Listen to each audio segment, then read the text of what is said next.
बिस्मिल्लाहिर्रहमानिर्रहीम। अस्सलाम वालेकुम। वेलकम टू शान अकेडमी। कैसे आप लोग? उम्मीद है खैरियत से होंगे, ऐसे मुस्कुराते हुए ज़िंदगी को एंजॉय कर रहे होंगे।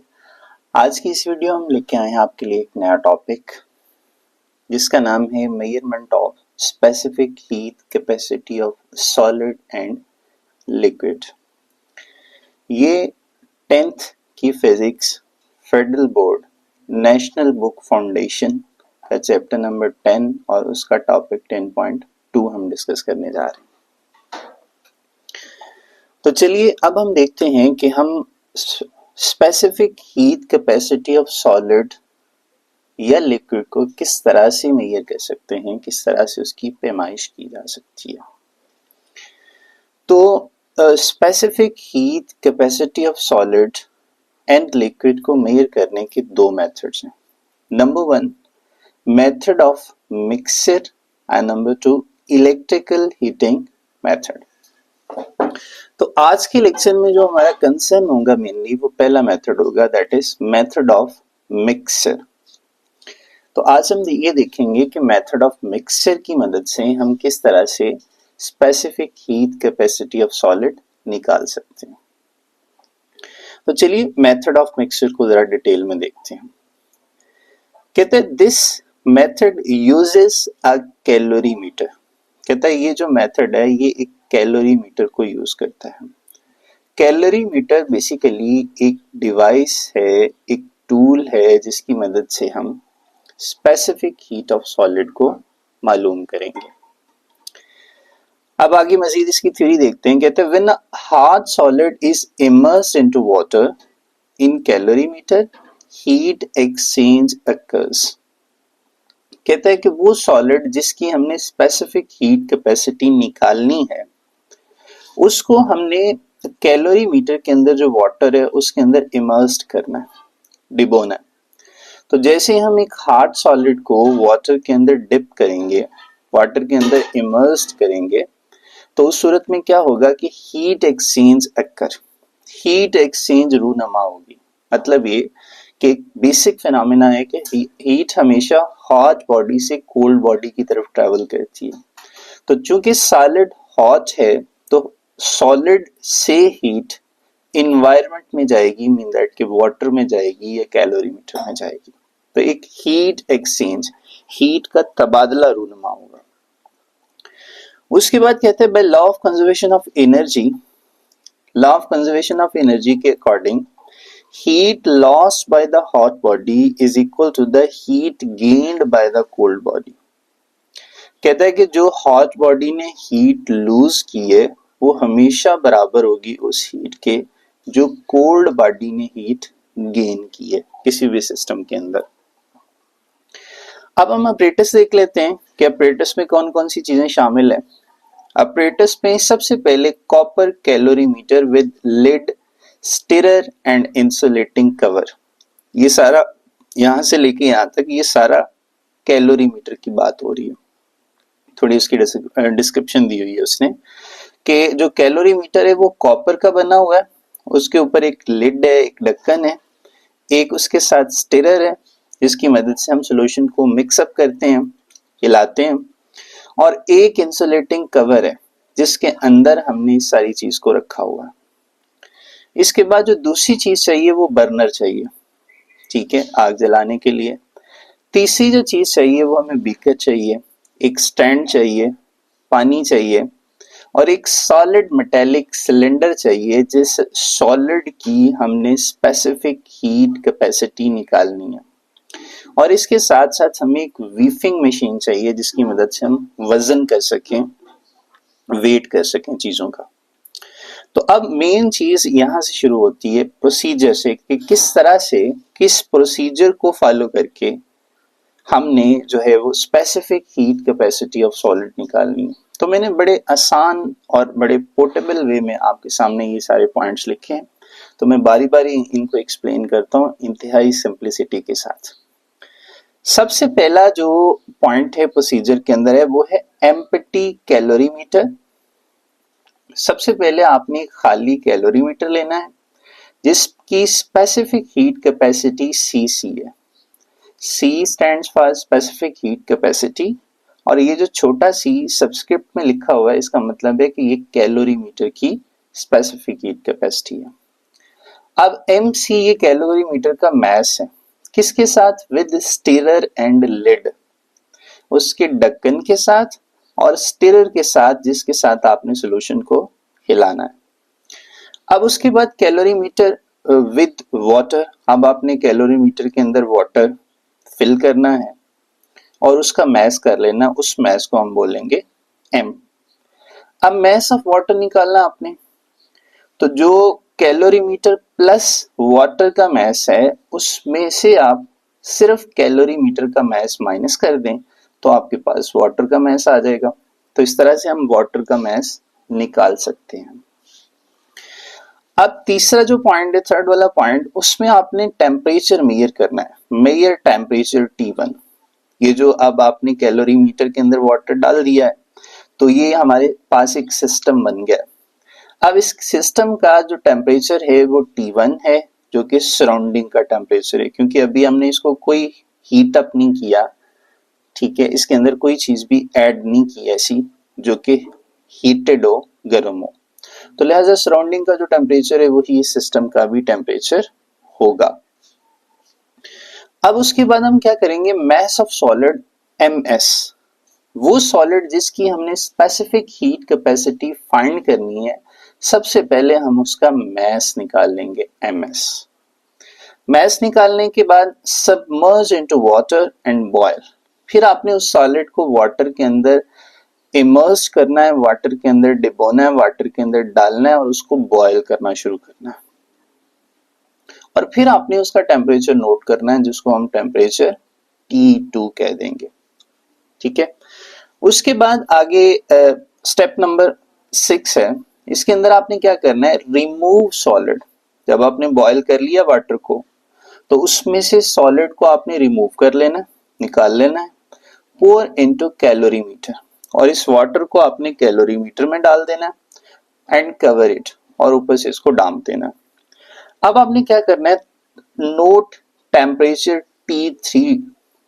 अब आपने T3 टेम्परेचर निकालना है डिग्री सेल्सियस में, उसको नोट कर लेना। अब by conservation of energy, energy की कंजर्वेशन के कानून के मुताबिक क्या होगा कि heat lost by the solid is equal to the heat gained by the water plus heat gained by calorimeter. अब जरा समझिएगा ध्यान से, यहाँ पे जब कोई भी प्रोसेस होता है, कोई भी फिनोमिना अकर होता है, तो उसके अंदर कंजर्वेशन के सारे लॉ फुलफिल होते हैं। तो अब यहाँ पे जब जैसे ही हमने कैलोरीमीटर के अंदर हॉट सॉलिड को डाला, तो हॉट सॉलिड को कैलोरीमीटर के अंदर डालने से हीट एक्सचेंज होगी। अब चूंकि सॉलिड जो है वो गर्म है, हॉट है, और जो कैलोरीमीटर है या उसका वाटर है वो ठंडा है, ठीक है। तो जैसे ही हम सॉलिड को वाटर के अंदर डालेंगे तो हीट एक्सचेंज होगी, सॉलिड हीट लूज करेगा और वाटर और उसके साथ साथ कैलोरीमीटर हीट को गेन करेगा। तो जितनी हीट सॉलिड लूज करेगा उतनी ही हीट वाटर और कैलोरीमीटर क्या करेगा, गेन करेगा। तो ये हीट लॉस हमेशा बराबर होता है किसके, हीट गेन के। अब इसको जरा मैथमेटिकल वे में लेके आते हैं कि जो हीट सॉलिड ने लूज की है उसको हम कह लेते हैं QS, जो हीट वाटर ने गेन की है उसको हम QW कह देते हैं, और जो हीट कैलोरीमीटर ने गेन की है उसको हम QC का नाम दे देते हैं। तो इस तरह से हमारे पास ये एक हीट इक्वेशन बन जाएगी। अब हम आगे चलते हैं।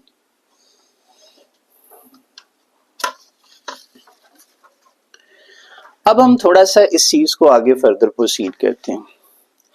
अब के जैसा कि हमने देखा, ये पीछे हम देख रहे हैं इस चीज को, यहाँ पे लिखा हुआ है हीट ऑफ सॉलिड। अब जब ये हीट निकालनी है हमने, तो स्पेसिफिक हीट के अंदर हमने एक फॉर्मूला पढ़ा था। वो फॉर्मूला क्या था कि स्पेसिफिक हीट जो होती है, जिसको हम C कहते हैं, वो बराबर होती है Q over M into delta T। ये स्पेसिफिक हीट का फॉर्मूला होता है।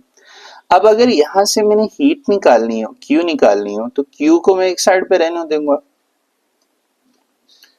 तो जो Q है वो बराबर हो जाएगा किसके, m डेल्टा T को इस साइड पे ले आता हूं, तो m डेल्टा T इस साइड पे डिवाइड हो रहा था, दूसरी साइड पे जाके मल्टीप्लाई हो जाएगा और साथ C ये वैसे का वैसे ही आ जाएगा। तो हीट निकालने का मेरे पास ये एक फॉर्मूला बन गया, Q is equal to m delta T into C। अब इस फॉर्मूला के तहत इस QS की जगह पे हमने इसकी वैल्यू डाली है सॉलिड के लिए। तो अब देखिए, जब इस QS की जगह पे हमने वैल्यू डाली है तो वो क्या आ गया हमारे पास, MS mass of solid, CS specific heat capacity of solid और T2 minus T3 temperature difference. अब देखिए ये टेम्परेचर डिफरेंस हमने किस तरह से लिया है, जब पानी के अंदर डाल के हमने सॉलिड को अलग से बीकर के अंदर पानी के अंदर डाल के सॉलिड को उसको हीट अप किया तो हमने टेम्परेचर नोट किया था जिसको हमने T3 का नाम दिया था। फिर हमने उस सॉलिड को निकाल के कैलोरीमीटर के वाटर में डाला तो डेफिनेटली टेम्परेचर थोड़ा सा वेरी करेगा। जब टेम्परेचर थोड़ा वेरी करेगा तो वो जो टेम्परेचर था उसको हमने नोट किया था, वो था T3।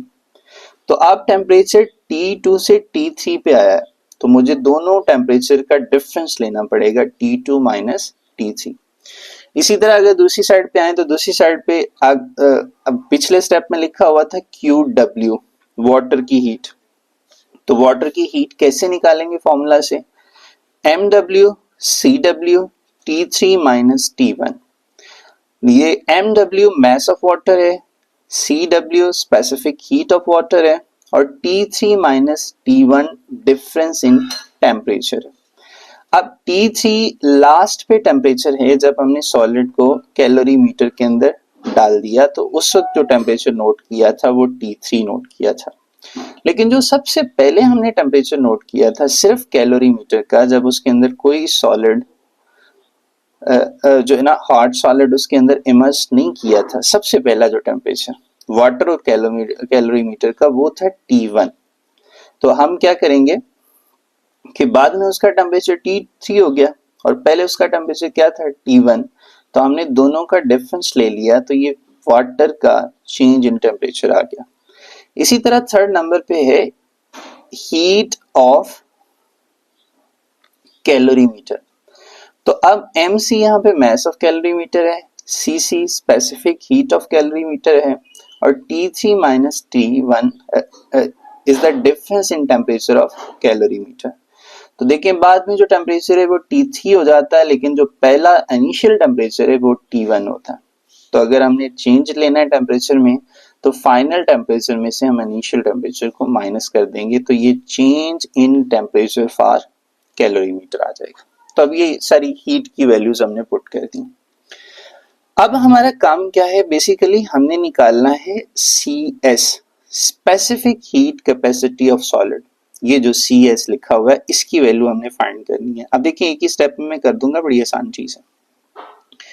अब चूंकि इसकी वैल्यू मुझे निकालनी है तो ये MS T1 माइनस T3 जो है वो इसके साथ इस साइड पे मल्टीप्लाई हो रहे हैं, तो जब दूसरी साइड पे जाएंगे तो दूसरी साइड पे ये दोनों जाके क्या हो जाएंगे, डिवाइड हो जाएंगे।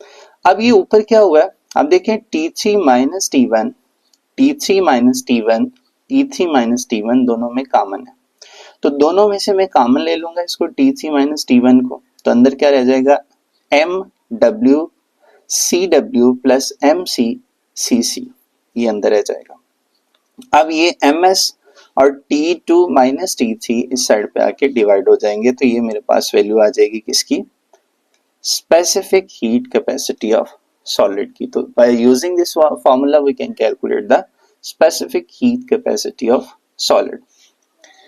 अब हम लिक्विड की बात करते हैं, ठीक है, कि ये जो मिक्सर मेथड है इसकी मदद से हम लिक्विड की स्पेसिफिक हीट कैसे निकालते हैं। तो उसी तरह से आपने हीट के लिए इक्वेशन लिखनी है by law of conservation of energy से। तो इस साइड पे जो है वो हीट ऑफ सॉलिड आ जाएगी, यहाँ पे हीट ऑफ लिक्विड आ जाएगी और यहाँ पे हीट ऑफ कैलोरीमीटर आ जाएगी। अब एक चीज का यहाँ पे ध्यान रखना है कि चूंकि अब हमने लिक्विड की स्पेसिफिक हीट निकालनी है, तो यहाँ पे जो Cl है, स्पेसिफिक हीट ऑफ लिक्विड, वो अननोन है, वो हमने निकालनी है। लेकिन यहाँ पे जो Cs है अब वो नॉन है। यहाँ पे जो Cs है अब वो नॉन है, वो उसका हमें पता होगा।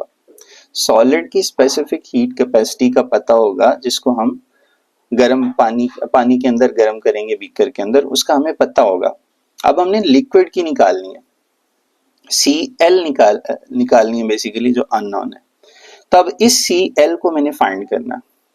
अब देखिए ये जो टर्म है सारी, इसको अगर मैं दूसरी साइड पे ले जाऊं तो दूसरी साइड पे जाके ये टर्म माइनस हो जाएगी, क्योंकि इस साइड पे ये प्लस हो रही है सारी। तो जब इसको दूसरी साइड पे लेके जाऊंगा तो ये बन जाएगी माइनस MC/Cc माइनस T1 आ जाएगा। अब चूंकि Cl मुझे फाइंड करना है, तो ये जो Ml है, T3 माइनस T1 और Ml, ये इसके साथ मल्टीप्लाई हो रहे हैं इस साइड पे, तो दूसरी साइड पे जाके ये क्या हो जाएंगे, डिवाइड। तो ये देखिए Ml और T3 माइनस T1 इस साइड पे आके क्या हो गए, डिवाइड। अब यहाँ ऊपर से कुछ भी चीज कॉमन नहीं आएगी, क्योंकि यहाँ पे लिखा हुआ है T2 माइनस T3 और यहाँ पे लिखा हुआ है T3 माइनस T1, तो कोई चीज यहाँ पे कॉमन नहीं बन रही। तो लिहाजा यही फॉर्मूला है जिसकी मदद से हमने लिक्विड की क्या निकालनी है, स्पेसिफिक हीट कैपेसिटी फाइंड करनी है। अब जरा डायग्राम से ये जो मैंने कैलोरीमीटर बार बार ये लफ्ज यूज किया, इसको मैं जरा दिखा देता हूँ कि ये दिखने में कैसा होता है, और जिस चीज के अंदर, जिस बीकर के अंदर हम वाटर को बॉयल करते हैं, वो दिखने में कैसा है। अब देखिए डायग्राम में आपको ये कैलोरीमीटर दिखाया गया। कैलोरीमीटर बेसिकली क्या है कि एक इंसुलेटिंग बॉक्स है, उसके अंदर आपको ये एक बीकर नमा एक बर्तन सा नजर आ रहा है, कंटेनर नजर आ रहा है।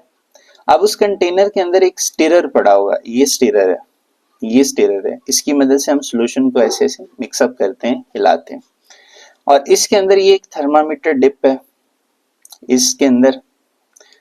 अब इस सारी चीज को हमने एक इंसुलेटिंग बॉक्स के अंदर प्लेस किया हुआ है, तो ये मिल के ये सारा क्या बना रहे, कैलोरीमीटर बना रहे। अब ये थर्मामीटर ऊपर स्टैंड के साथ जो है वो अटैच है, ताकि इसके अंदर स्टे किए रखे हम इसको। अच्छा, अब उसके बाद एक दूसरा apparatus चाहिए जिसमें एक बीकर है और बीकर के नीचे एक बर्नर है, जिसको जला के हम इस बीकर के अंदर पानी डाल के उसको गर्म करेंगे। और इसके ऊपर एक थर्मामीटर लगा हुआ है, जिसकी मदद से हम पानी का टेम्परेचर नोट डाउन करेंगे। और ये आपके सामने स्टैंड है, इस तरह से सादा सा एक apparatus है। तो ये बीकर है, इसके अंदर हम पानी डाल के उसके अंदर ये जो सॉलिड सिलेंडर है, इसको ऐसे डिप करके, ऊपर से हैंग करके पानी के अंदर डिप करके नीचे से इसको गर्म करेंगे, ताकि पानी बॉयल होना शुरू हो जाए, जिसकी वजह से ये सॉलिड भी हीट अप हो जाए। ठीक है, और इसका हम टेम्परेचर नोट कर लेंगे, जिसको हमने T2 कहा था। तो ये बेसिकली apparatus है जिसको हम यूज करते हैं सॉलिड और लिक्विड की स्पेसिफिक हीट कैपेसिटी निकालने के लिए। तो ये आसान सा apparatus था, इसमें किसी तरह की भी प्रॉब्लम हो तो आप कमेंट में पूछ सकते हैं। उम्मीद है ये टॉपिक आपको समझ आ गया होगा। अपना ख्याल रखिएगा। अल्लाह हाफिज।